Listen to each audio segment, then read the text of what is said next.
ప్రియులారా, మనం క్రితం వారం దేవునితో వ్యక్తిగత సంబంధం అన్న అంశాన్ని మనం జ్ఞాపకం చేసుకుంటూ విన్నాం. మొదటి భాగంలో కొన్ని విషయాలు మీతో మాట్లాడటం జరిగింది. దేవునితో వ్యక్తిగత సంబంధం ఎందుకు ప్రాముఖ్యమైనది అనంటే అదే మనలను దేవుని ఎదుట ఉండేలాగా చేసేది. మత్తయి సువార్త 7వ అధ్యాయం 15 నుంచి ఆ అధ్యాయం చివరి వరకు ఉన్న వాక్య భాగంలో యేసు ప్రభువారు పలికిన అద్భుతమైన మాటలు మనం జ్ఞాపకం చేసుకున్నాం.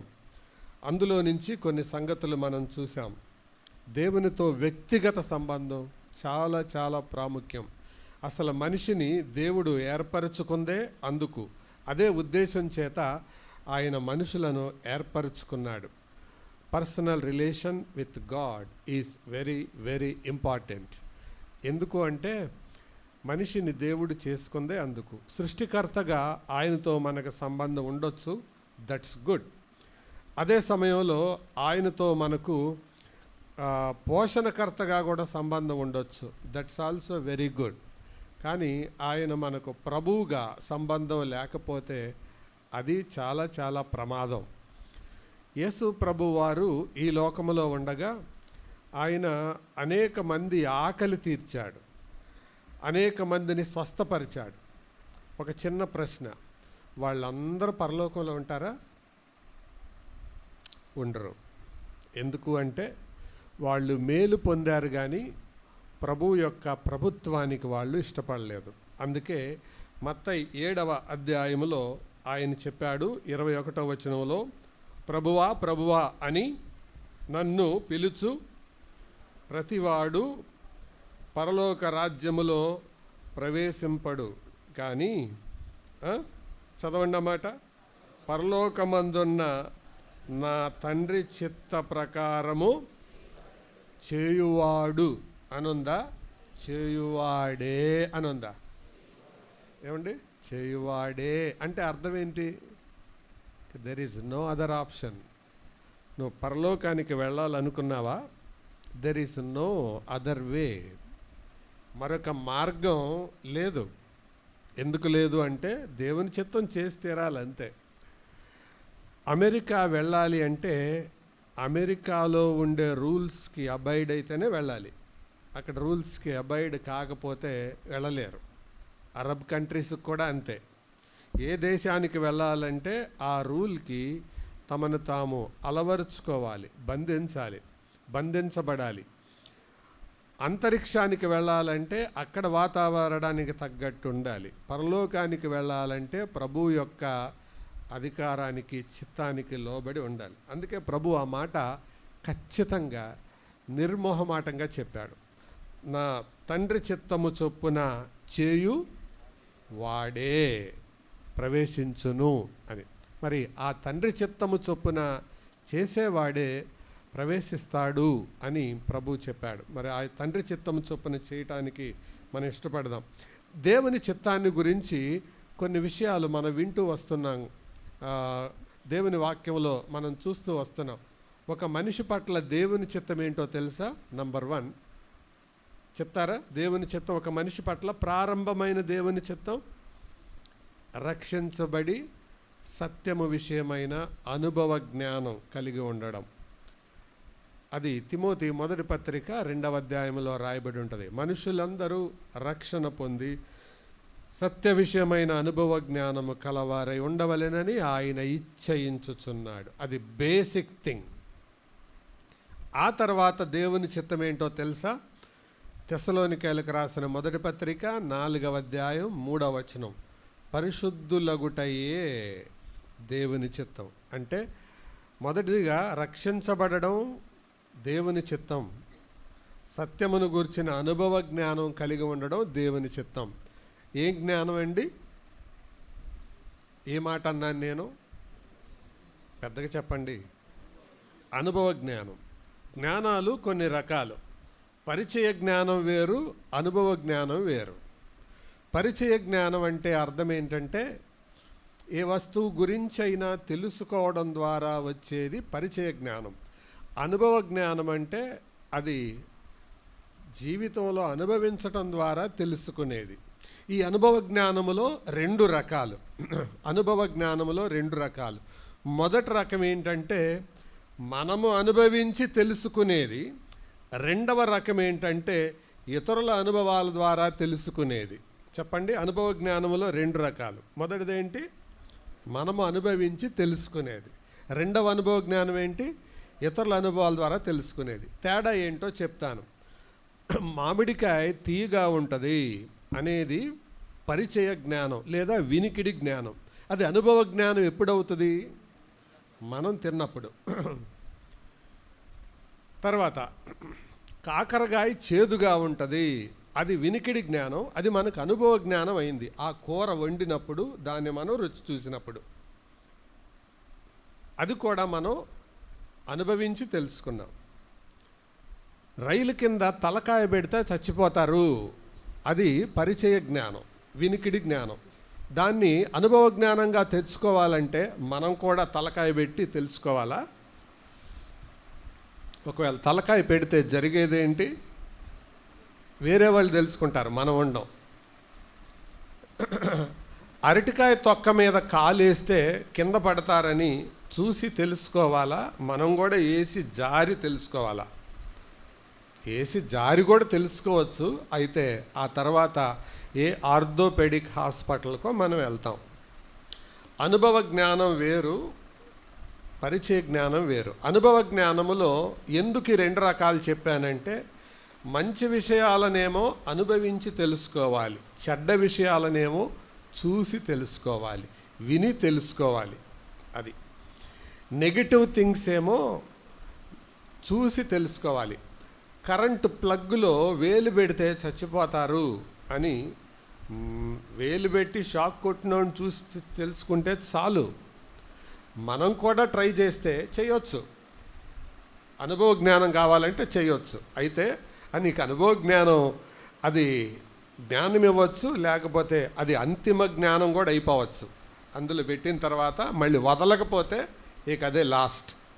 అదనమాట క్రైస్తవ జీవితంలో సత్యమును గురించిన అనుభవ జ్ఞానం, దేవుని వాక్యాన్ని గురించిన అనుభవ జ్ఞానం, అది మనం పొందాలి. దేవుని చిత్తం అంటే ఉదాహరణకి అడుగుడి మీకియ్యబడును.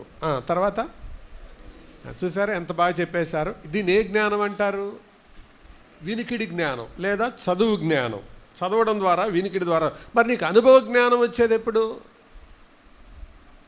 అది నువ్వు ప్రూవ్ చేయాలి, అది నీ జీవితంలోకి రావాలి. అది దేవుని చిత్తం. పరిచయులతో వచ్చిన పెద్ద సమస్య ఏంటంటే వాళ్ళకి పరిచయ జ్ఞానం ఉంది, పాండిత్య జ్ఞానం ఉంది, పరిపక్వత కలిగిన జ్ఞానం ఉంది, కానీ ఏమి లేదు, అనుభవ జ్ఞానం లేదు. అందుకనే వాక్యం ఎరిగే ఉంటారు, పాపం చేస్తూనే ఉంటారు.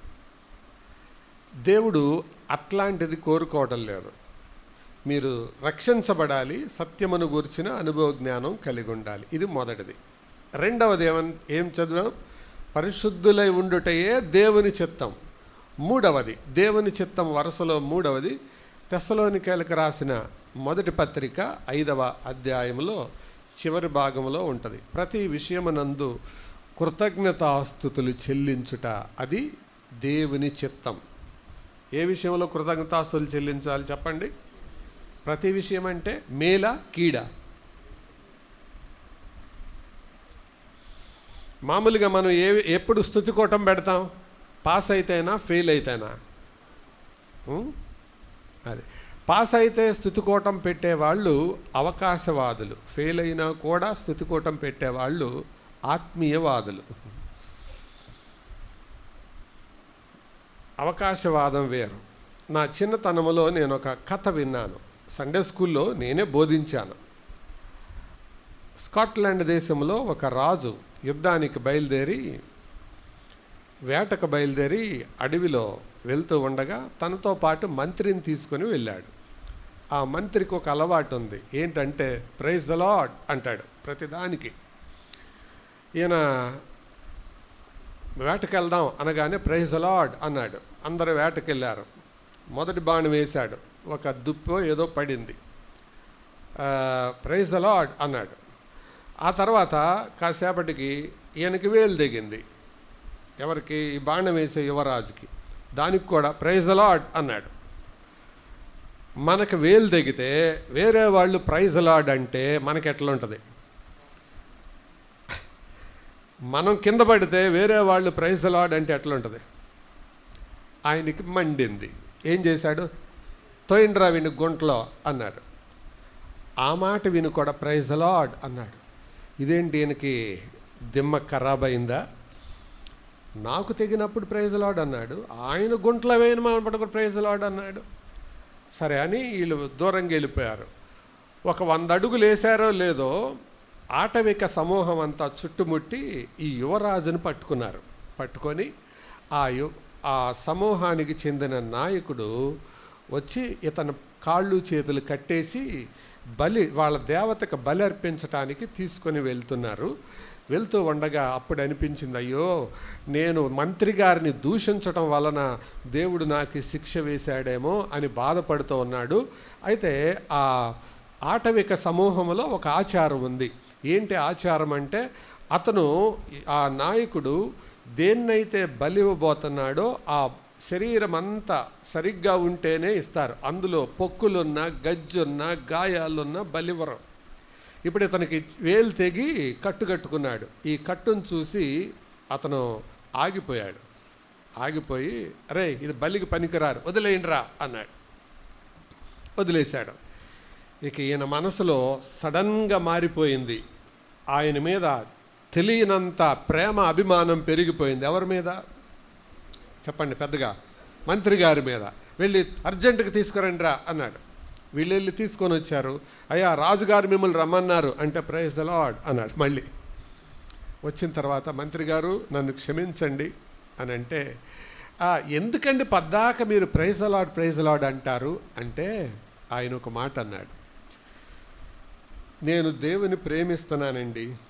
నా జీవితంలో ఏది జరిగినా, నా జీవితంలో లాభమైనా నష్టమైనా దేవునికి స్తోత్రాలు చెల్లించడం నేను నేర్చుకున్నానండి. ఎందుకంటే నేను చదువుతున్న బైబిల్ అలా చెప్పిందండి.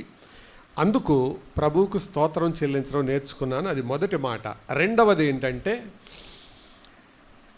తనను ప్రేమించే వారికి దేవుడు సమస్తాన్ని సమకూర్చి జరిగిస్తాడని నేను నమ్ముతానండి అన్నాడు.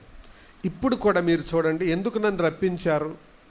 మీ వేలు తెగబట్టే కదా. మీ వేలే తెగుండకపోతే ఏం జరిగేది?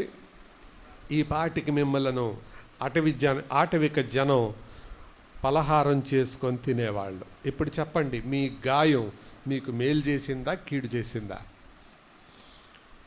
అది ప్రతి విషయములో కృతజ్ఞతాస్తుతులు చెల్లించుట దేవుని చిత్తం. ఇది మూడవది. ఆ రీతిగానే మరొక సంగతి ఏంటంటే, కొరింథీయులకు రాసిన 2వ పత్రికలో పౌలు రాస్తాడు. మీరు ఈ విషయం చదువుతారన్నమాట. 2వ కొరింథీ పత్రిక బహుశా 9వ అధ్యాయం అయి ఉంటుంది. 1-2 వచనాలు.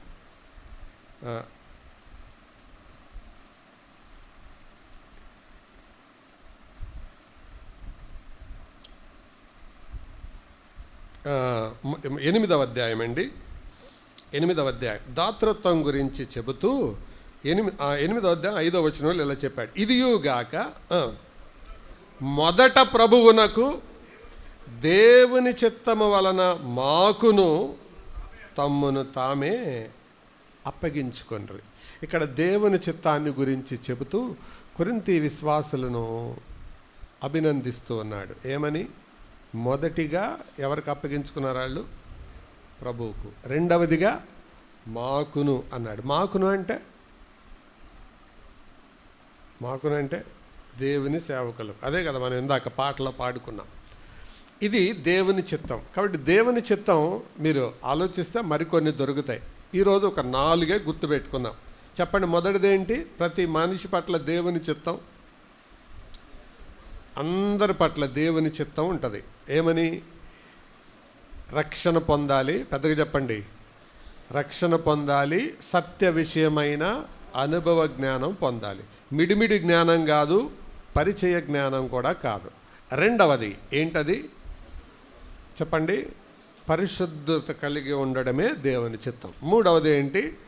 అన్ని విషయాల్లో కృతజ్ఞతాస్తుతులు చెల్లించడం. నాలుగవది ఏంటి? మొదటిగా దేవునికి, రెండవదిగా దేవుడు మనకిచ్చిన నాయకులకి అప్పగించుకోవటం. ఈ 4 దేవుని చిత్తం. దీన్ని జనరల్ విల్ అంటారు, అంటే సాధారణమైన దేవుని చిత్తం. రైట్? దీంట్లో దేవుని చిత్తములో మరొకటి ఉంటుంది. అదేంటంటే పర్సనల్ విల్. ఏంటండి? వ్యక్తిగతమైన చిత్తం. పర్సనల్ విల్ అంటే ఏంటి? నేను ఎవరిని పెళ్లి చేసుకోవాలి, నేను ఎవరిని ఏ ఉద్యోగం చేయాలి, నేను ఏ ఊరిలో నివాసం ఉండాలి, నేను ఏ పని చేయాలి, నేను దేవుని కొరకు ఏమి చేయాలి, దీన్ని ఏమంటారు? Personal will. మూడవది మిస్టీరియస్ విల్, అంటే దేవుని యొక్క మర్మమైన చిత్తం. ఆయన తన చిత్తాన్ని, మర్మాన్ని తెలియచేస్తాడు. కీర్తనల గ్రంథం 25వ కీర్తనలో ఆ మాట ఉంటుంది. యెహోవా మర్మము ఆయన యందు భయభక్తులు కలవారికి తెలిసి ఉన్నది. కాబట్టి దేవుని చిత్తంలో 3 భాగాలు ఉంటాయండి. చెప్పండి. మొదటిదేంటి? సాధారణ చిత్తం.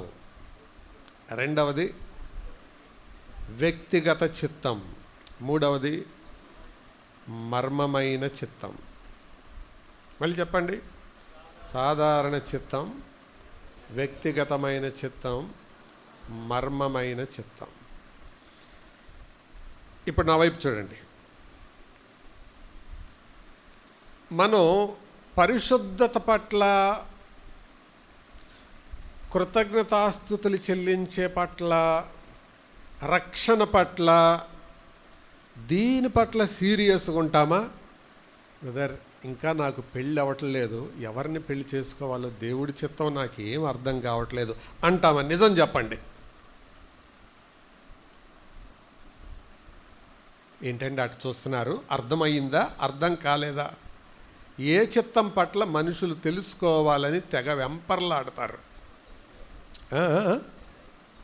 దేని పట్ల?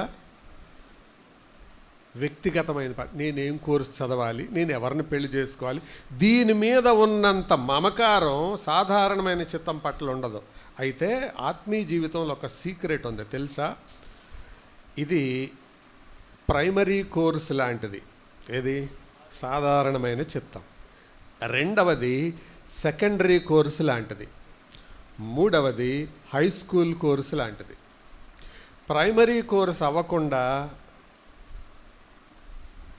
సెకండరీ కోర్స్కి దేవుడు అనుమతించడం. సాధారణమైన చిత్తం చేయని వానికి వ్యక్తిగతమైన చిత్తాన్ని దేవుడు తెలియచేయడు. నువ్వు దేవుడి చిత్తం అని అనుకుంటావు అంతే.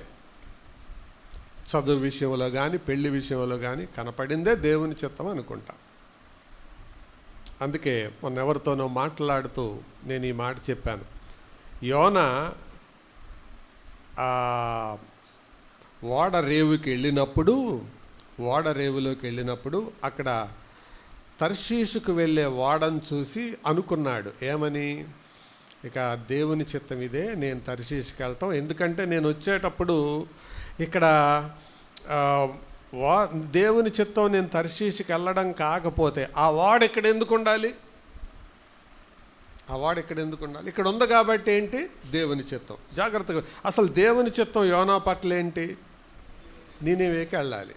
కానీ దేవుని చిత్తాన్ని ఎలా తర్జుమా చేసుకుంటారు అర్థమవుతుందా? మనుషులు వీళ్ళకి అన్నీ నచ్చితే దానికి దేవుని చిత్తం అనేది పేరు పెట్టేస్తారు. కానీ దేవుని చిత్తం అనేది చాలా చాలా ప్రాముఖ్యమైన సంగతి. ఇక్కడే ఈ దేవుని చిత్తం జరిగించేవాడు నిలుస్తాడు. ఈ 2 మాటలు జోడించి అర్థం చేసుకోండి. నిజానికి ఇది నా సందేశంలో భాగం కాదు, కానీ దేవునితో వ్యక్తిగత సంబంధంలో ఇది భాగం. ఎందుకో మరి ఈ మాటలు చెప్పమని పరిశుద్ధాత్మ దేవుడు ప్రేరేపిస్తున్నాడు. దేవుని చిత్తాన్ని గురించి 2 తిరుగులేని మాటలు. నువ్వు పరలోకం వెళ్ళాలా? దేవుని చిత్తం చేయాలి, నో అదర్ ఆప్షన్. రెండవది, నువ్వు నిరంతరము నిలవాలా? దేవుని చిత్తం చేయాలి, అంతే. No other option. నువ్వు ఇంజనీరింగ్ చదవాలి, బీటెక్ చదవాలి, లేకపోతే మెడిసిన్ చదవాలి, ఎంబీఏ చదవాలి, ఫైన్. అవన్నీ దేవుని యొక్క జనరల్ విల్ కిందకు వస్తాయి. నీ పట్ల ఏం చేయాలో జనరల్ విల్ చేసి పర్సనల్ విల్ తెలుసుకో. కానీ ప్రధానమైంది జనరల్ విల్ దగ్గర నువ్వు బెండ్ అవ్వకూడదు. అక్కడ నువ్వు బెండ్ అయితే పర్సనల్ విల్ దగ్గర బోల్తా కొడతావు. అన్నీ దేవుని చిత్తం లాగా కనపడుతుంటాయి. అందుకనే పౌలు రాసిన పత్రికలో, కొలస్సే పత్రికలో ఎపఫ్రా గురించి చెబుతూ, ఎపఫ్రాకి సంఘంలో విశ్వాసుల పట్ల ఒక భారం ఉందంట. ఏంటా భారం? వారు అన్ని విషయాల్లో దేవుని చిత్తాన్ని గురించి సంపూర్ణ నిశ్చయత కలవారై ఉండాలని ఎప్పుడూ ప్రార్థనల్లో పోరాడుతున్నారంట. దేనికోసం పోరాడుతున్నాడు ఎపఫ్రా? చూడండి, 4వ అధ్యాయం, కొలస్సే పత్రిక 4వ అధ్యాయం, కొలస్సే 4:12 చదవండి.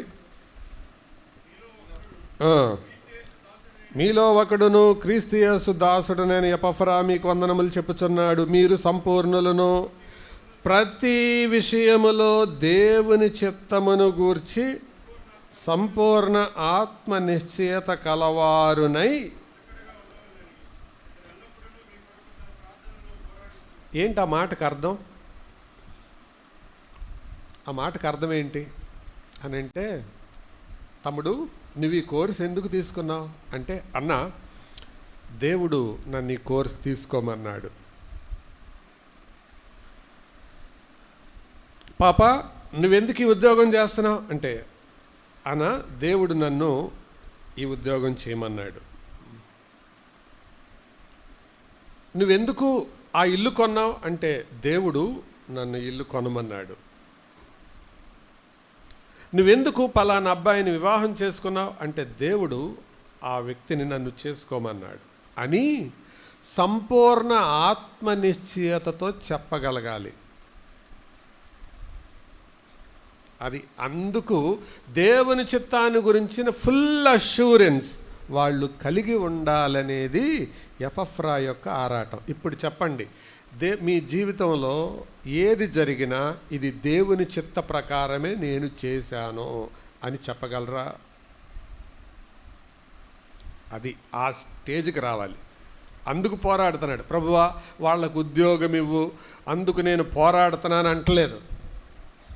వాళ్ళకి మంచి ఇల్లు ఇవ్వు, అందుకు నేను పోరాడుతున్నాను అంటలేదు. కానీ ఏమంటున్నాడు? దేవుని చిత్తమును గూర్చిన సంపూర్ణ ఆత్మ నిశ్చయత కలిగిన వారై ఉండాలని నేను పోరాడుతున్నాను. చాలాసార్లు ఇక్కడ విఫలమైపోతూ ఉంటారు.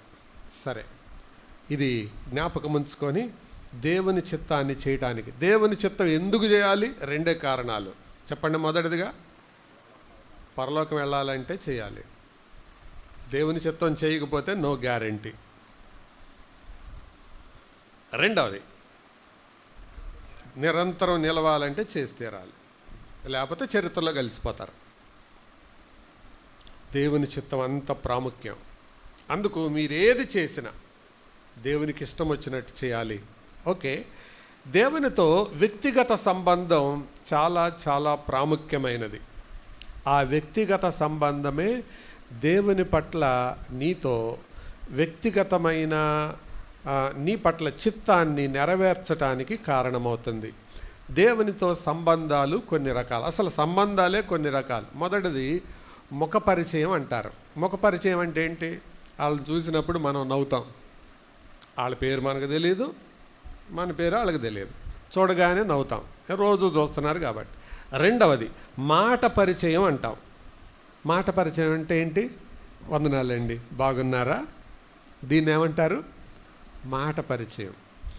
మూడవది కొంచెం ఇంకా కొంచెం లోపలికి వెళ్ళి అది స్నేహంగా మారుతుంది. ఇప్పుడు దేవుడు నేను మిమ్మును ఎరగను అని అన్నాడు. కారణం ఏంటో తెలుసా?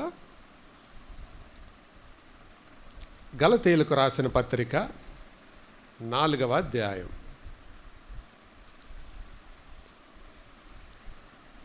మన రక్షణ అంటే అర్థం ఏంటంటే 4:9 చదువుదాం. గలేషియన్స్ 4:9. ఇప్పుడు దేవునిని ఎరిగిన వారును మరి విశేషముగా దేవుని చేత ఎరగబడిన వారునై ఉన్నారు. నువ్వు దేవుని ఎరగడం ముఖ్యం కాదు, దేవుడు నిన్ను ఎరగాలి. Your knowing God is as important as God knowing you. Chandrababu Naidu garu మనకందరికి తెలుసా తెలియదా? తెలుసు. మనం ఆయనకి తెలుసా? తెలియదు. దేవుణ్ణి నువ్వు ఎరగడం ఫైన్, దేవుడు నిన్ను ఎరగడం అది రక్షణ. దేవుణ్ణి నువ్వు ఎరగడం జ్ఞానం, దేవుడు నిన్ను ఎరగడం రక్షణ అనుభవం. దాన్నే పర్సనల్ ఎక్స్పీరియన్స్ అంటారు. అలాంటి ఒక వ్యక్తి, బైబిల్లో ఎంతోమంది వ్యక్తులు ఉన్నారు. ఈ దేవునితో ఉన్న సంబంధంలో రకరకాల పోలికలు ఉన్నాయి, రకరకాల మాటలు ఉన్నాయి. దేవునితో మనకుండే ఈ సంబంధం కేవలం ప్రజల మధ్యలో సంబంధం అయితే అది చాలా ప్రమాదంలో ఉన్న సంబంధం. మనకి వ్యక్తిగత సంబంధం ఉండాలి. ఇంకా ఇలా చెప్తాను, ఇక్కడ మనం ఆరాధించేది పబ్లిక్లో, ఇంటి దగ్గర పర్సనల్గా ఆరాధించే అనుభవం లేకపోతే దేవుడితో నీకు సంబంధం లేనట్టు. నువ్వు రిలీజియన్లో ఉన్నావు, రియలిస్టిక్గా లేవు.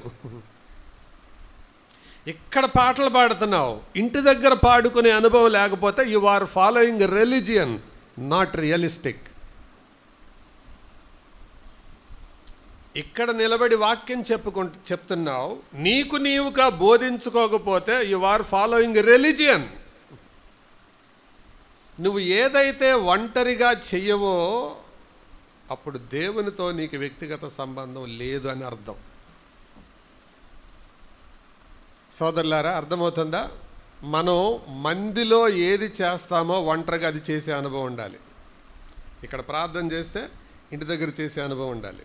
ఇక్కడ ఆరాధన చేస్తే చెప్పండి, ఇంటి దగ్గర ఆరాధన చేసే అనుభవం ఉండాలి. ఇక్కడ మనం బోధిస్తే నాకు నేనుగా బోధించే అనుభవం ఉండాలి. అందుకనే ఒక భక్తుడు ప్రార్థన చేసేటప్పుడు, నా చిన్నతనంలో విన్నాను ఆ ప్రార్థన, దేవా నీ వాక్య ఖడ్గం నా మీద పడకుండా నేను చెప్పే వాళ్ళ మీద, నా మాటలు వినేవాళ్ళ మీద పడకూడదు ప్రభువా అని ప్రార్థన చేసేవాడు. మొదటిగా నన్ను కొయ్యాలది, మొదటిగా నన్ను చెక్కాలది, నా మీద పడకుండా నేను చెప్పే వాళ్ళ మీద అది పడకూడదు ప్రభువా. చూసారా ప్రార్థన ఎట్లా? మనం వాక్యం అంటే ఏం చెప్పాలి, ఎంత బాగా చెప్పాలి, ఎంత డిఫరెంట్గా చెప్పాలి అనేది విపరీతంగా ఆలోచిస్తాం. ఫైన్, ఇది నాకు ఎలా అన్వయించబడుతుంది, నేను ఈ విషయంలో ఏ విషయంలో బలహీనుడిగా ఉన్నాను అనేది మనల్ని అది కొయ్యాలి ముందు, అది వ్యక్తిగతంగా. అప్పుడు 10 మంది ముందు మనం నిలబడాలి. అందుకనే పౌలు రోమీయులకు రాస్తూ ఇలాగన్నాడు, ఇతరులకు బోధించు నీకు నీవు బోధించుకొనవా అన్నాడు. కాబట్టి రిలీజియన్ వేరు, రియాలిటీ వేరు, మతం వేరు, మార్గం వేరు. అర్థమవుతుందా సోదరులారా? కొంతమంది అంటారు, నాకు ఇంటి దగ్గర చేసుకోవడానికి నోరు వస్తుందండి, ఇక్కడే రాదండి అంటారు. అరే, ఇంటి దగ్గర చేసుకునేటప్పుడు ఇక్కడ రాకపోవటానికి ఏంటిదండి అసలు? అది ఇంటి దగ్గర చేసుకునేవాడికి ఇక్కడ ఎందుకు భయం ఉంటుంది అసలు? దేవునితో వ్యక్తిగతమైన సంబంధం ఉన్న వాళ్ళు అట్లుండరు. ఈరోజు ఒక వ్యక్తిని మీ ముందు పెడతాను, రండి. అందులో నుంచి ఒక చిన్న ధ్యానం మనం చేసి మనం ముగించుకుందాం. కీర్తనల గ్రంథం 27వ కీర్తన, కీర్తనలు 27, సామ్స్ 27.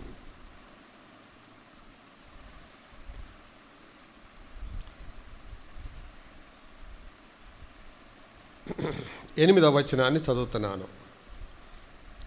నా సన్నిధిని 27:8 నా సన్నిధిని వెదుకుడని నీవు సెలవీయగా, యెహోవా నీ సన్నిధిని నేను వెదికెదనని నా హృదయము నీతో అనెను. దేవునితో నీకు వ్యక్తిగత సంబంధం ఉంటే నువ్వు దేవుని సన్నిధిని వెతుకుతావు. You will seek the presence of God. దేవుడు అన్నాడంట, ఏమని? నా సన్నిధిని వెతకరా అబ్బాయి అన్నాడంట. ఏమన్నాడంట?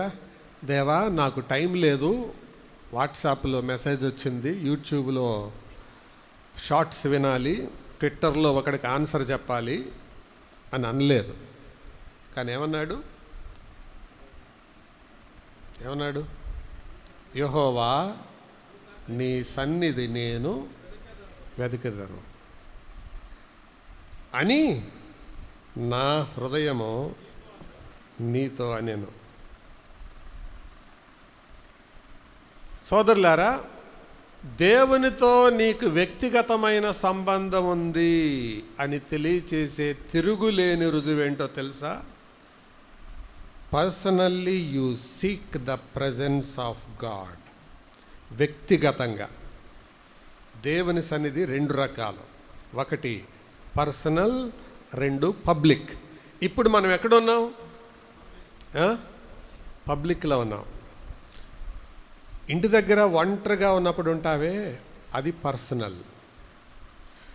ఆ ఎక్స్పీరియన్స్ లేకుండా నువ్వు దేవుని సన్నిధిలో మాత్రమే పరిమితమై ఇదే దేవుని సన్నిధికి వెళ్ళిపోయానన్న సంతృప్తిలో బతుకుతుంటే ఒకరోజు మత్తయి 7లో చెప్పినట్లు నువ్వెవరో నాకు తెలియదు అంటాడు ప్రభు. ఎందుకో తెలుసా? You don't have personal relation with God. దేవునితో వ్యక్తిగతమైన సంబంధం. దేవుడు అంటున్నాడు ఏమని? నా సన్నిధిని వెతకు. మళ్ళీ చదవండి ఆ వచనం, అందరం కలిసి చదువుతారండి. నా సన్నిధిని వెదకుడని నీవు సెలవీయగా, యెహోవా నీ సన్నిధి నేను వెదికెదనని.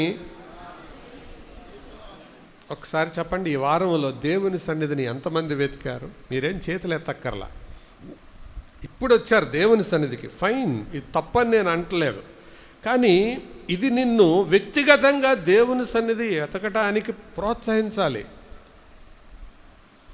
అలాగూ దేవుని సన్నిధిని వెతికే అనుభవం కలిగిన వాళ్ళు ఎట్లా ఉంటారు అనేది ఈ కీర్తనల గ్రంథం 27 కీర్తనలో ఒక 4 మాటలు త్వరగా మీకు చూపిస్తాను. రండి. దేవుని సన్నిధిని వెతికే వాళ్ళుకి దేవుడు ఎలా ఉంటాడు చదువుతారా? 27వ కీర్తన 1వ వచనం. యెహోవా నాకు వెలుగును రక్షణయునయున్నాడు. యెహోవా నాకు వెలుగును రక్షణయునయున.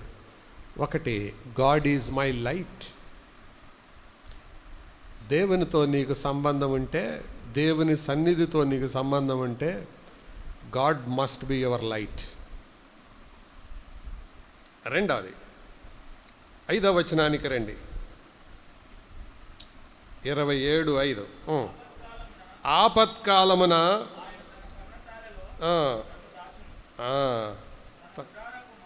ఎక్కడ? తన గుడారపు మాటున. God is my tent. దేవుడు నాకు గుడారం, దేవుడు నాకు వెలుగు, దేవుడు నాకు గుడారం. 9వ వచనం 3వ లైన్. నా సహాయుడవు నీవే, యు ఆర్ మై హెల్పర్.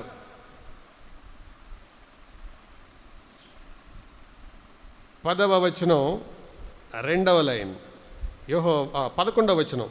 యెహోవా నీ మార్గమును నాకు, యు ఆర్ మై వే. దేవునితో నీకు సంబంధం ఉందా? ఉంటే ఆయన సన్నిధితో సంబంధం ఉండాలి. ఆయన సన్నిధితో నీకు సంబంధం ఉంటే, దావీదు దేవుని సన్నిధితో సంబంధం కలిగిన నువ్వు, దేవుడు ఏంటి అసలు నీకు? What God is to. అంటే దావీదు చెప్తున్నాడు ఏమని? గాడ్ ఈజ్ మై లైట్, దేవుడు నాకు వెలుగు. గాడ్ ఈజ్ మై టెంట్, ఆయన నాకు గుడారం.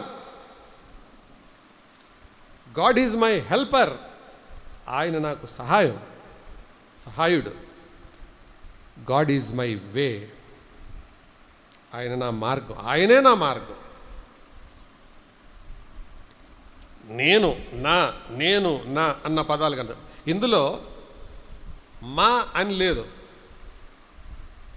13వ వచనం వరకు ఏం రాయబడి ఉంది? నేను, నా, నన్ను, నాకు అని ఉంది. 14వ వచనంలో ఏముంది? చదవండి అందరూ. యెహోవా కొరకు కనిపెట్టుకొని ఉండము, ధైర్యము తెచ్చుకొని నీ హృదయమును నిబ్బరముగా నుంచుకొనుము, యెహోవా కొరకు కనిపెట్టు. ఇదేంటి? సందేశం. అంటే ఈ కీర్తన ఏం చెప్తుందంటే, దేవునితో నీకు పర్సనల్ రిలేషన్ ఉంటే అప్పుడు ప్రజలతో మాట్లాడు. If you have personal relation, then you address publicly. If you don't have personal relation, don't address publicly. నాతో నీకు వ్యక్తిగతమైన సంబంధం లేకపోతే నా పక్షంగా నువ్వు మాట్లాడొద్దు. అది ఈ మాట మనకు తెలియచేశారు. సోదరులారా, అది వ్యక్తిగత సంబంధం అంత ప్రాముఖ్యం. 13 వచనాల దాకా దేవుడు తనకు ఏమై ఉన్నాడో చెప్పాడు. 14వ వచనంలో ఆ దేవుని కొరకు ప్రజలు ఏం చేయాలో చెప్తున్నాడు. ఏం చేయాలంటున్నాడు? కనిపెట్టుకోండి, నిబ్బరంగా ఉంటుంది, కనిపెట్టుకోండి. అప్పుడు సలహా ఇస్తున్నాడు. చాలా పర్యాయాలు మనం వాక్యం ఇతరుల కొరకు చెప్తాం, దేవునితో సంబంధం లేకుండా. ఆ 7వ అధ్యాయంలో వాళ్ళు అదే అన్నారు, ప్రభువా నీ నామమున మేము ప్రవచింపలేదా? నీ నామమున మేము దయ్యాలు వెళ్ళగొట్టలేదా? దాని గురించి దేవుని దాసులు చెప్పారు. ప్రకాష్ గారు ఆ విమర్శ దినానంట ఈ మాటలు ఇలాగంటారు. ఏమని? దెబ్రా నీ నామమున దయ్యాలు వెళ్ళగొట్టలేదా అంటే, వెళ్ళగొట్టింది నిజమే అని, ఉండండి అక్కడే ఉండండి అంటాడంట వాళ్ళతో. అని వీళ్ళు ప్రార్థన చేస్తే వదిలిపోయిన దయ్యాలన్నీ రారా అంటే మొత్తం అన్ని పరిగెత్తుకుంటూ చేతులు కట్టుకొని నుంచుంటాయి అంట. ఈయన మిమ్మల్ని వదలగొట్టాడా? అవునయ్యా వదలగొట్టాడయ్యా. ప్రభువా వదలగొట్టింది ఆయనే, కానీ ఆడికెందుకు పోయాం ప్రభువా? మేము నీ పేరు చెబితే పోయాం, కానీ దయ్యాలని ఏమంటే వాడి మాటిని కాదు ప్రభువా మేము వెళ్ళింది, నీ పేరు చెబితే మేము పారిపోయాం. అర్థమైందా? అదేదో మీ గొప్పతనం అనుకుంటున్నారు. ఇప్పుడు చెప్పండి అంటే ఏం చేస్తారు? ఇప్పుడు వాళ్ళు తలకాయ ఎంచుకుంటారు. ఎందుకు? జ్వరం వస్తే పారాసిటమాల్ వేసుకోమని డాక్టర్ కోర్స్ చదివిన వాళ్ళే చెప్పక్కర్లా. జ్వరం వచ్చి తగ్గినోడు ఎవరైనా చెప్తారు అది. అంటే అంత మాత్రం డాక్టర్ అనే అర్థం. అలాగే యేసు ప్రభు నామాను కొన్ని కార్యాలు చేయొచ్చు, అది నామములో గొప్పతనం, మనలో కాదు గొప్పతనం. ఆయనతో రిలేషన్, ఆ సంబంధం చాలా ప్రాముఖ్యం. చెప్పండి, దేవునితో మీ సంబంధం ఏంటి? దావీదు నీ సంబంధం ఏంటి అంటే హీఈస్ మై లైట్. ఈ కీర్తన నేపథ్యం చెప్తాను.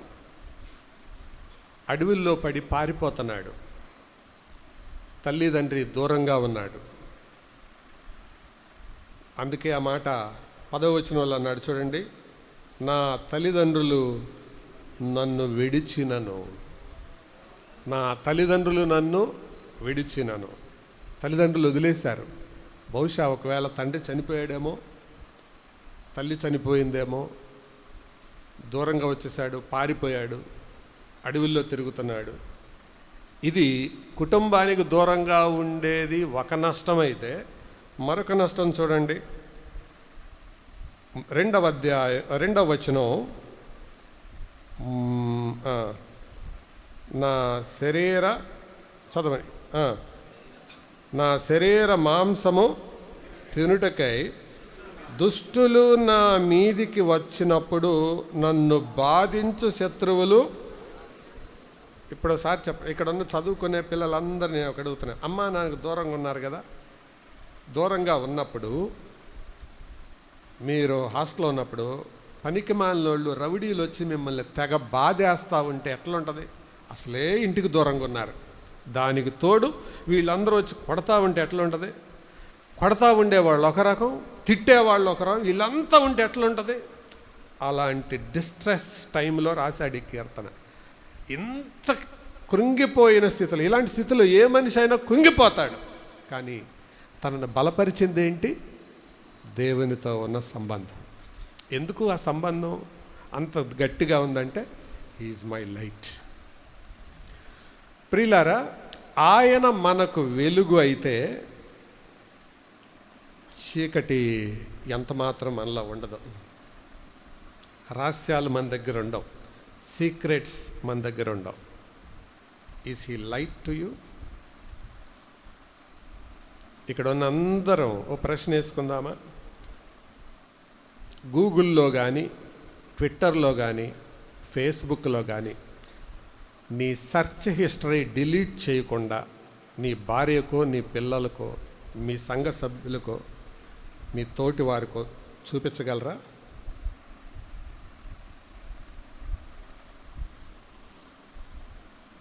ఇఫ్ యూ కాంట్ షో,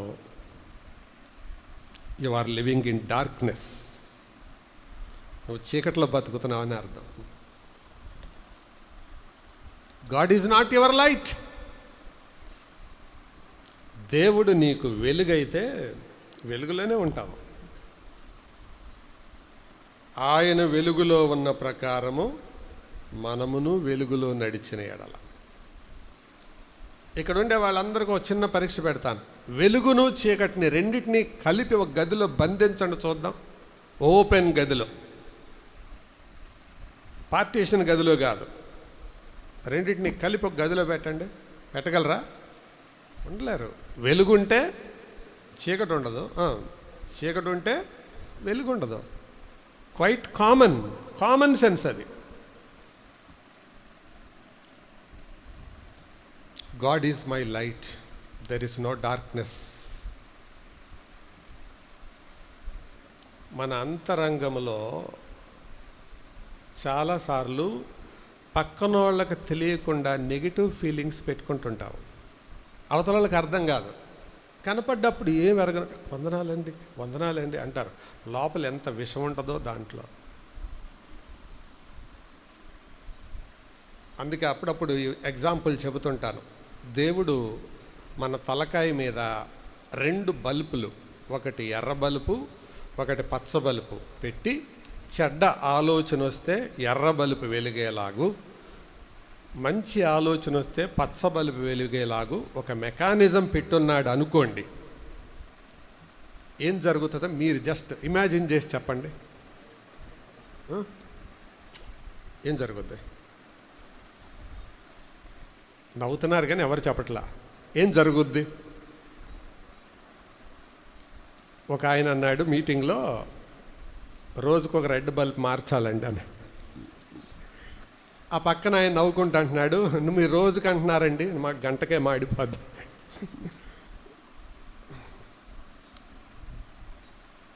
చాలా పర్యాయాలు ఇలా చీకటి డార్క్నెస్, యథార్థత లేని జీవితం. దేవుడు నీకు వెలుగు కాదు. దేవుడు వెలుగులో నువ్వు నడిస్తే నీ దగ్గర దాపరికాలు ఉండవు, తెర వెనక జీవితం ఉండదు, డార్క్నెస్ ఉండదు. అందుకే ప్రభు అన్నాడు, వెలుగుకు చీకటికి ఏమి పోలిక? క్రీస్తుకు బెలియాలుతో ఏమి సంబంధం? మా మ్యారేజ్ అయ్యాక, మా పెళ్ళి అయ్యాక ఒక ఆవిడ వచ్చి మా అమ్మతో, అమ్మ కృపమ్మ గారు వందనాలు, సిస్టర్ గారు చాలా వందనాలు, మీకు నన్ను క్షమించండి అని. దేని కొరకమ్మా? ముందు క్షమించానండి, తర్వాత చెప్తాను. ఏంటమ్మా అంటే, మీ పెళ్ళికి వచ్చానండి, భోజనం చేసి అల్లబుద్ధి కాలేదండి, ఇంత ఎర్రటబ్బాయికి నల్లటమ్మాయిని చేసి ఏంటని చాలా కోపగించుకున్నానండి, వెళ్ళిపోయానండి. ఆవిడని చూసిన వాళ్ళు ఎవ్వరు అనుకోరు ఇట్లా చేసి ఉంటుందని. వెలుగులో ఉంది కాబట్టి చీకటి అర్థమయ్యి దాన్ని ఒప్పుకుంటుంది. ఇలాగ ఎప్పుడన్నా ఉందా మీకు? అన్న, మీ మీద నేను విషం పెట్టుకున్నాను. అక్క, నేను మీద విషం పెట్టుకున్నాను. విషంలాగా ఉంటుంది, పైకి మాత్రం వందనాలక్క, ప్రభు ఎంత గొప్పోడో, దేవుడు ఎంత నమ్మతగినవాడక్క.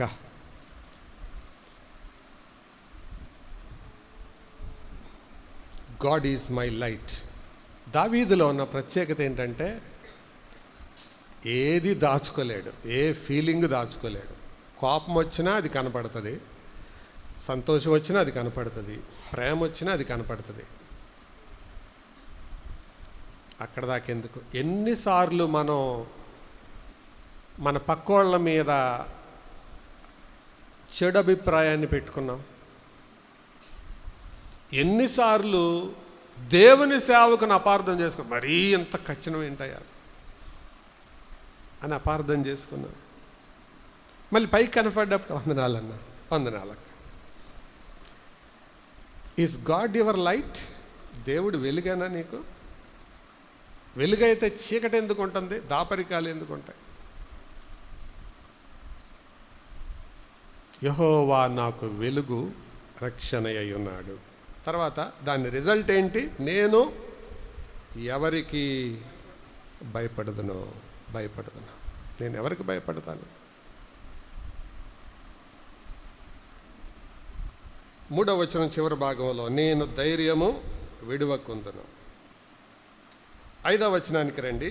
ఆపత్కాలమున ఆయన నన్ను పర్ణశాలలో నన్ను దాచును, తన గుడారపు మాటున నన్ను దాచును. ఆయన ఆపదలో ఉన్నప్పుడు మనల్ని దాచుతాడు. నాకు చాలా ఇష్టమైన మాట అండి ఇది. దాచే దేవుడు ఆయన. ఎవరాయన? దాచే దేవుడు. దాచిపెడతాడు. ఎందుకు, ఎలా దాస్తాడు? ఓ 2 పేజీలు పక్కకు తిప్పండి. అంటే 1 పేజీ తీసిపితే 31వ కీర్తన వస్తుంది. 31వ కీర్తన 20వ వచనం చూస్తే, మనుష్యుల కపటోపాయములు, అందరు కలిసి చదవండి. మనుషుల కపటోపాయములు వారిని అంటకుండా నీ సన్నిధి చాటున వారిని దాచుచున్నావు. వాక్కలహము మాన్పి గుడారములో దాచుచున్నావు. ఇక్కడ కూడా దావీదు అదే పోలికిచ్చాడు. గుడారం. దేవుణ్ణి దావీదు ఎలా చూస్తున్నాడు? గుడారం, టెంట్. ఏ గుడారం ఇది? ప్రత్యక్ష గుడారం. అంటే దేవుని మందిరం అప్పటికి ఇంకా ప్రత్యక్ష గుడారం రూపంలోనే ఉంది. ఆ గుడారములో 3 రకాలైన కప్పులు ఉంటాయి. సముద్రవత్సల చర్మాలు, మేక చర్మాలు. ఈ చర్మాలన్నీ భద్రపరుస్తాయి గుడారాన్ని. ఆ గుడారములోకి వెళ్ళి ప్రార్థించుకునేటప్పుడు, ఆ గుడారములో ప్రార్థన చేసుకునే వారికి మంచు నుండి, ఎండ నుండి, వర్షము నుండి ఎలాంటి భద్రత ఉంటుందో ప్రభువు చాటున దాక్కునే వాళ్ళకి అలాంటి భద్రత ఉంటుంది. అందుకే అంటున్నాడు, నీ గుడారము చాటున నువ్వు దాస్తున్నావు. ఎప్పుడైనా మనుషులు నిన్ను దూషించేటప్పుడు ఈ మాటే అనుకోవాలి. ఇక్కడ దూషించేటప్పుడే అంటున్నాడు ఈ మాట 27వ కీర్తనలో. నన్ను బాధించువారు, శత్రువులు నా మీదకి వచ్చినప్పుడు అని మనం చదువుతున్నాం. 31వ కీర్తనలోనేమో వాక్కలహము. ఏంటండి వాక్కలహం? వాక్కలహం అంటే మాటలతో బాధించటం. కొంతమంది చూసారా, మాటలతో భలే బాధ పెడతారు. ఏం మాటలు బాధ పెడతారు? ఇలాంటి మాటలు అంటుంటారు. ఇవన్నీ రికార్డ్ అవుతున్నాయి, చెప్పడానికి నాకు కొద్దిగా అభ్యంతరంగా ఉంది. ఎవరైనా అనవసరంగా అన్నప్పుడు ఏం చేయాలి? ఆ పదాలకి అనుకోవాలి. ఏమని? దేవుడు నన్ను గుడారంలో దాస్తున్నాడు. మీరు అనుభవపూర్వకంగా ఆలోచించండి. నిజంగా దేవుని గుడారంగా దాచి ఉంచితే, ఆయనని మీరు భావిస్తే, ఆయన మీకు గుడారమైతే, ఆ మాటలు తిరిగి వెనక్కి వెళ్ళి అనిన వాళ్ళకే తగులుతాయి.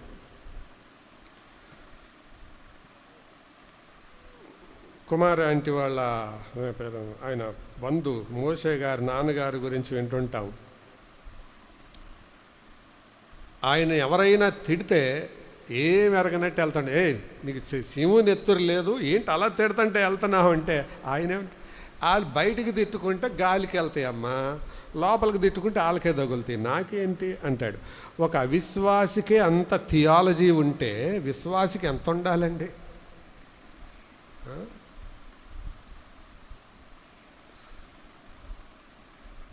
నీ గుడారం చాటున నన్ను దాస్తున్నావు. దేవుడు నీకు గుడారమైతే మనుషుల మాటలకు నువ్వు భయపడవు. ఏం చేస్తున్నాడు? అది గుడారంలో ఉండి 6వ వచనం, ఆయన గుడారములో నేను ఉత్సాహధ్వని చేయుచు బలులు అర్పించెదను.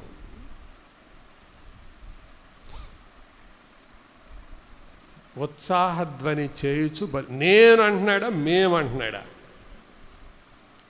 ఏమంటున్నాడండి? అదే పర్సనల్ రిలేషన్. నేను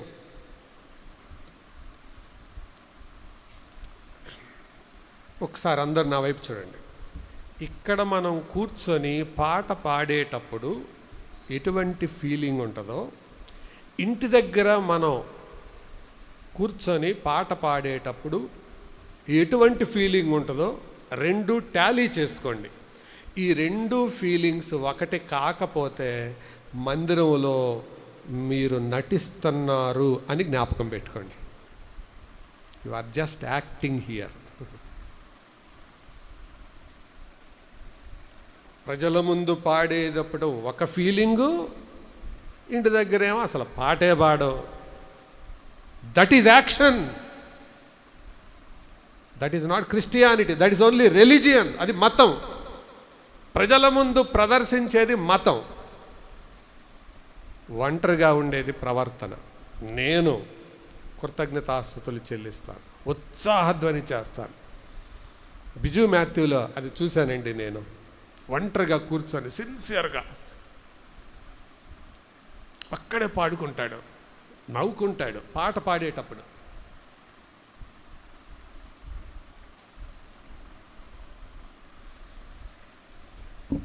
మూడవ అనుభవం, నా సహాయుడవు నీవే, యు ఆర్ మై హెల్పర్. దేవుడుతో వ్యక్తిగత సంబంధం కలిగి ఉంటే దేవుడు నీకు సహాయకుడిగా ఉంటాడు. తల్లిదండ్రి విధి చేసిన, మా నాన్న చనిపోయినప్పుడు ఆ ఇంటి మీదకి వెళ్ళి గోడ పట్టుకొని ఒక్కడినే ఏడుస్తూ ఉన్నాను. దుఃఖం వస్తుంది. నా వివాహం చూడాలని చాలా ఆశపడ్డాడు. ఏడుస్తూ ఉంటే వెంటనే ప్రభు ఈ మాట ద్వారా మాట్లాడాడు నాతో. సుధాకర్, ఏంటి నీ భౌతికమైన తండ్రి చచ్చిపోయాడు, నేను కూడా చచ్చిపోయాను అనుకున్నావా అన్నాడు. వెంటనే జేబులో నుంచి కర్చీఫ్ తీసి కళ్ళుతుడు చేసుకున్నాను. తల్లిదండ్రులు విడిచినను యెహోవా నన్ను చేరతీయను. అమ్మ ఇలా ప్రార్థన చేశారు, ప్రభువా ఈ బిడ్డ చేతులు చాపేవాడిగా కాదు, చేతులు చాచి సహాయపడేవాడిగా చేయి. ఆర్ఆర్పేటలో వాళ్ళకి సహోదరులు వాళ్ళు పంపించిన డబ్బు వాళ్ళతో పనిచేస్తుంటే అన్న మీరివ్వండి అన్న అంటే నాకు ఆ ప్రార్థనే గుర్తొచ్చింది. నాకు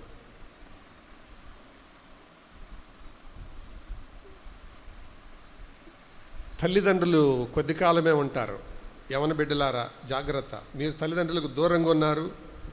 ఒకవేళ మీరు మీ స్వస్థలాలకు వెళ్ళినా వాళ్ళు కొద్ది కాలమే ఉంటారు. కానీ తల్లిదండ్రులు విడిచిపెట్టిన హెల్పర్, దేవుడు హెల్పర్గా మీకుంటే ఆయన మిమ్మల్ని చేరదీస్తాడు.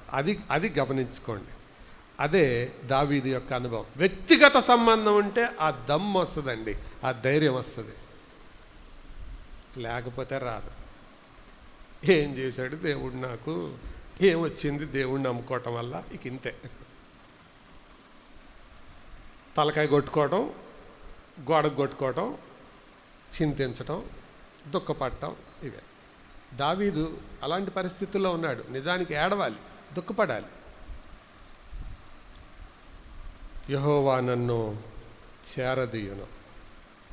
11వ వచనం, యెహోవా నీ మార్గమును నాకు బోధింపుము. 11వ వచనం 3వ లైన్, సరళమైన మార్గమున నన్ను, ఏ మార్గం? స్ట్రైట్ వే. దేవుడు తన బిడ్డలను సరళమైన మార్గంలో నడిపిస్తాడు. వంకర మార్గాల్లో సాతాను నడిపిస్తాడు.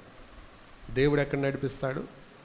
సరళమైన మార్గాలు, స్ట్రైట్ వేస్. దేవుని మార్గాలు తిన్ననివి, సరళమైనవి. దేవునితో పర్సనల్ రిలేషన్ ఉంటే ఇవి కనపడేవి. దేవుడు వెలుగుగా ఉంటాడు, అప్పుడు నీలో చీకటి ఛాయలు కనపడవు. ఒక తమ్ముడు నా దగ్గరికి వచ్చి, అన్న, నేను పెళ్ళిళ్ళకి పార్టీస్కి వెళ్ళినప్పుడు ఆపోజిట్ సెక్షన్ చూసినప్పుడు శోధనకు గురవుతున్నానన్నా, నాకు ఏదైనా సహాయం చేయండి అంటే, వ్యక్తిగతంగా ఒకసారి రా కూర్చొని మాట్లాడదాం అని చెప్పాను. అంటే అది పంచుకోవడం చూసారా, ఓపెన్గా పంచుకోవడం. చీకటిని లోపల పెట్టుకోవట్లేదు, అది పెట్టి మసిపూసి మారేడికాయ చేసి నేనేం ఎరగన పరిశుద్ధుణ్ణి అన్నట్టు ఉండలేదు. నాలో ఈ బలహీనత ఉంది. That is light, walking in light. వెలుగులో నడుస్తున్నారా? ఇక్కడ ఉన్న యవన బిడ్డలారా, మీ అమ్మా నాన్నలకు తెలియని చీకటి ఛాయలు మీలో ఉన్నాయా? Are there dark shadows in your hearts? You don't have personal relation with God. చీకటి ఛాయలు. విశ్వాసులారా, మీ కాపరికి తెలియని చీకటి ఛాయలు ఉన్నాయా? కొంతమంది ఉంటాయి. ఇక్కడ సంఘంలో ఉంటారు, వేరే వాళ్ళకి డబ్బులు పంపిస్తుంటారు. అలాంటి డిఎంలు ఉంటారు. డిఎం అంటే డిపో మేనేజర్ అనుకున్నారు, దొంగ మోకాలని అర్థం.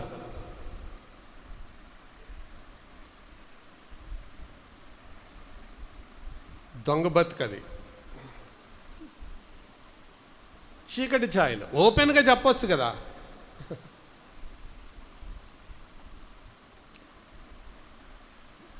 చీకటి అంటే అర్థం మరొకళ్ళ నుంచి మరుగు చేసేది. You are my light, you are my tent, you are my helper, you are my way. ప్రభు నీకేంటో చెప్పు, అప్పుడు నీ పర్సనల్ రిలేషన్ ఆయనతో ఎలా ఉందో తెలుస్తుంది. దేవునితో వ్యక్తిగతమైన సంబంధం వెరీ వెరీ ఎసెన్షియల్.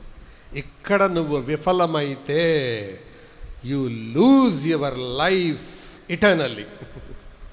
అందుకనే దేవునితో అట్టి సంబంధం కలిగి ఉండు. దావీదు, ఏమయ్యా ఇలా చేశావు అంటే, దేవుడు నాకు ఈ అనుభవాల్లో నన్ను నడిపిస్తున్నాడండి.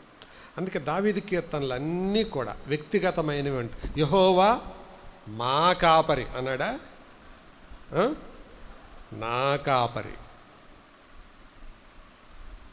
The Lord is my shepherd.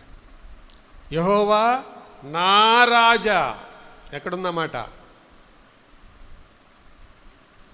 ఏమిటి? ఓకే, సైన్యముల గత యెహోవా నా రాజా అని. రైట్.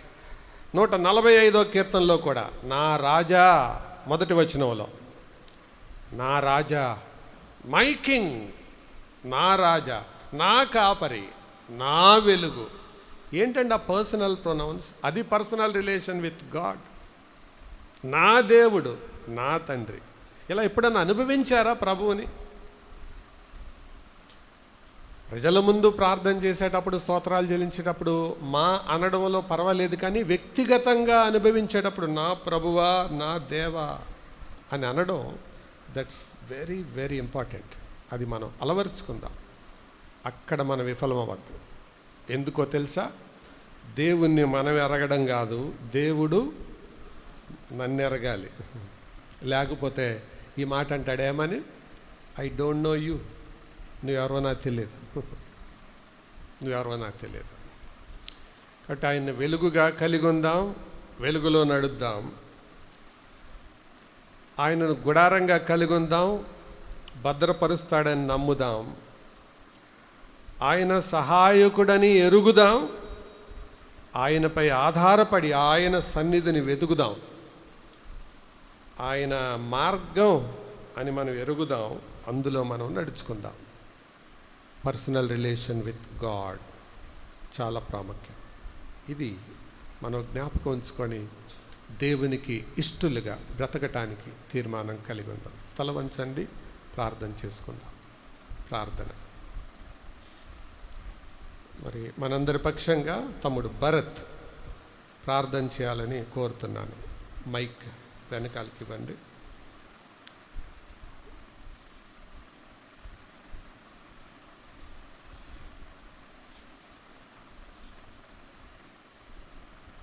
దేవుడు మనతో మాట్లాడిన ఈ మాటలను మననం చేసుకుందాం. దేవునితో నాకున్న సంబంధం మంది మీద సంబంధమా, వ్యక్తిగత సంబంధమా? వ్యక్తిగత సంబంధం అయితే పరిస్థితులు, ప్రజలు నిన్ను మార్చలేరు. అది మారుస్తున్నాయి అంటే పర్సనల్ రిలేషన్ డ్యామేజ్ అయినట్టు అర్థం. ప్రార్థన చేద్దాం. పరిశుద్ధుడైన తండ్రి, మహోన్నతుడైన గొప్ప దేవ, మీ ఘనమైన నామాన్ని బట్టి మీ పరిశుద్ధ పాదములకు నిండు కృతజ్ఞతాస్తుతులు చెల్లించుకుంటున్నాము నాయన. ఈ దినము ఆరాధనలో మీరు మాతో మాట్లాడిన మాటలను బట్టి మీకు స్తోత్రం చెల్లిస్తా ఉన్నాం. మీ సేవకుని మీ సిలువు చోటును మరుగుపరిచి నాతోనూ మాతోనూ మీరు మాట్లాడిన ప్రతి మాట కొరకు మీకు స్తోత్రములు చెల్లించున్నాం ప్రభువా. మా జీవితాలను ఏ విధంగా మేము మీతో వ్యక్తిగత సంబంధం కలిగి ఉండాలో, వ్యక్తిగత సంబంధం లేని విశ్వాస జీవితాలు ఏ విధంగా పతనమైపోతాయో మత్తయి సువార్త 7వ అధ్యాయంలో నుంచి మీరు మాతో మాట్లాడుతూ ఈరోజు ప్రత్యేకించి దావీదు గారి అనుభవంలో నుంచి మాతో మాట్లాడినందుకై మీకు స్తోత్రాలు ప్రభువా. మీ భక్తుడు మిమ్మను వెలుగుగా కలిగి ఉండి, మిమ్మను గుడారముగా కలిగి ఉండి, మిమ్మను సహాయకుడిగా కలిగి ఉండి, మిమ్మను మార్గముగా కలిగి ఉండి తన జీవితాన్ని వర్ధిల్లింప చేసుకొని తన భక్తిని భద్రం చేసుకొని మీ హృదయానుసారుడుగా ఈ భూమి మీద జీవించి దాటి వెళ్ళిపోయి మాకు సాక్ష్యమని మిగిల్చి ఉండగా మేమును అట్టి అనుభవాల్లో జీవించాలని మమ్మల్ని హెచ్చరించినందుకై మీకు స్తోత్రాలు ప్రభువా. నిజమే, మా చీకటి బతుకులను గురించి మరొక పర్యాయము మమ్మల్ని హెచ్చరించినందుకై మీకు స్తోత్రం చెల్లిస్తూ ఉన్నాం ప్రభువా. ఈ మాటలు విన్న మేము వాటిని మా హృదయాల్లో భద్రపరుచుకొని చీకటి నుండి వేరై ప్రభువా మీ వెలుగులో నడుస్తూ మీ గుడారంలో నివసిస్తూ మిమ్మను సహాయకునిగా కలిగి ఉండి మీ మీద ఆధారపడుతూ మిమ్మను మార్గముగా కలిగి ఉండి మీతో వ్యక్తిగత సంబంధం కలిగి ఉండి మీరు మా కొరకు సిద్ధపరిచిన రాజ్యమును స్వతంత్రించుకున్నట్లుగా మమ్మను బలపరచండి ప్రభువా. మీకే స్తోత్రం చెల్లిస్తా ఉన్నాం.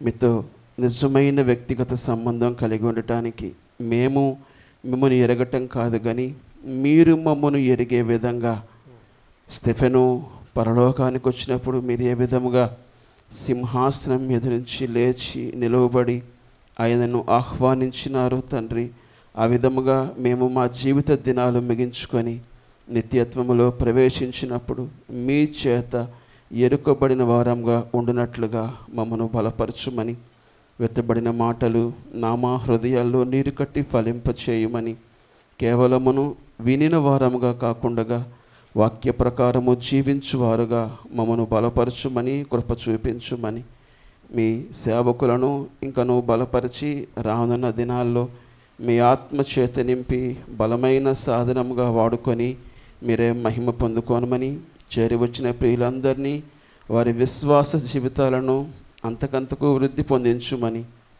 ప్రతి విశ్వాసి మీతో వ్యక్తిగత సంబంధం కలిగి ఉండి ఏ విధముగా ఇక్కడ ప్రభువా సంఘముగా సమాజముగా కూడి ఉన్నామో అలాగే నిత్యత్వములో మేమందరము ఉండునట్లుగా మీ అనుగ్రహమును చూపుమని బలపరచుమని కృతజ్ఞత చెల్లిస్తూ మమ్మల్ని మీకు లోపరుచుకుంటూ యేసుక్రీస్తు ప్రభు వారి పేరట ప్రార్థన చేయుచున్నాం తండ్రి, ఆమేన్.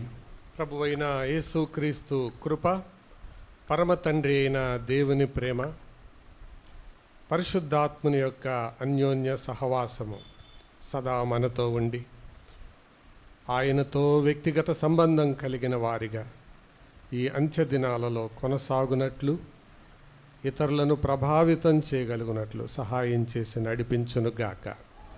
ఆమేన్. మంచిది. అందరికీ వందనాలు.